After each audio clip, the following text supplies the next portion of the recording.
जंतर मंतर से सामने आई इन तस्वीरों ने सबका ध्यान खींच लिया है। हाथों में भगवा झंडे, बड़ी संख्या में प्रदर्शनकारी और माहौल में गूंजता जय श्री राम तथा हनुमान चालीसा।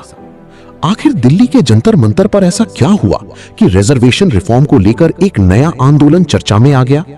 21 अगस्त 2026 को दिल्ली के जंतर मंतर पर रिजर्वेशन रिफॉर्म को लेकर बड़ी संख्या में लोग जुटे। इस प्रदर्शन में मुख्य रूप से आरक्षण व्यवस्था में सुधार और समान अवसर की मांग उठाई गई। प्रदर्शनकारियों का कहना था कि आरक्षण की व्यवस्था पर नए सिरे से चर्चा होनी चाहिए और आर्थिक रूप से कमजोर लोगों के लिए अवसरों को लेकर भी विचार किया जाना चाहिए।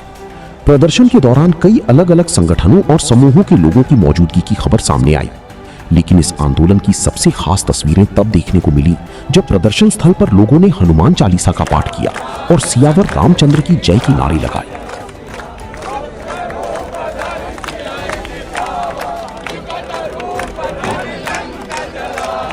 भीम रूप धरि असुर सवारे, चंद्रजी के काज सवारे।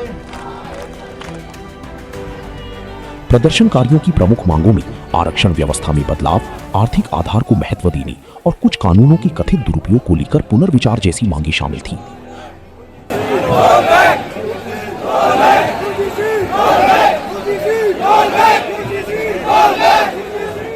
दो विषयों के लिए आए हैं। पहला आरक्षण का है और दूसरा यूजीसी का है। यूजीसी से ये आरंभ होता है और बात तो हम सब ने कभी न कभी अपने जीवन में आरक्षण को लेकर के की ही है कि वो कौन सी जातियां हैं जिनका उत्थान हो गया है और कौन सी जातियां हैं जो आज भी 80 में 1000 जातियां ऐसी हैं जिनको आज तक आरक्षण का कोई लाभ नहीं मिला। ओबीसी में 1000 जातियां ऐसी हैं जिनको लाभ नहीं मिला। और सब यदि ईडब्ल्यूएस रिकॉग्नाइज कर रहे हो जिसका नाम है इकोनॉमिकली वीकर सेक्शन, उसको आपने कौन सा आर्थिक सब्सिडी दे दी? उसको ना एज रिलैक्सेशन है, ना उसकी फीस कम हुई, ना हॉस्टल उसके लिए स्पेशल मिलते हैं, ना प्रशिक्षण केंद्र है, कुछ नहीं है ईडब्ल्यूएस के लिए। इस कारण से मैं कहता हूं कि ईडब्ल्यूएस को at par with SC treat किया जाए आर्थिक आधार पर। यह हमारी पहली मांग। दूसरी मांग है कि आरक्षण की समीक्षा हर 10 वर्ष पे हो। इस पर सरकार एक व्हाइट पेपर लेकर के आए। क्या रिजर्वेशन रिफॉर्म की ये आवाज आने वाले दिनों में एक बड़ो राष्ट्रीय आंदोलन का रूप लेगी?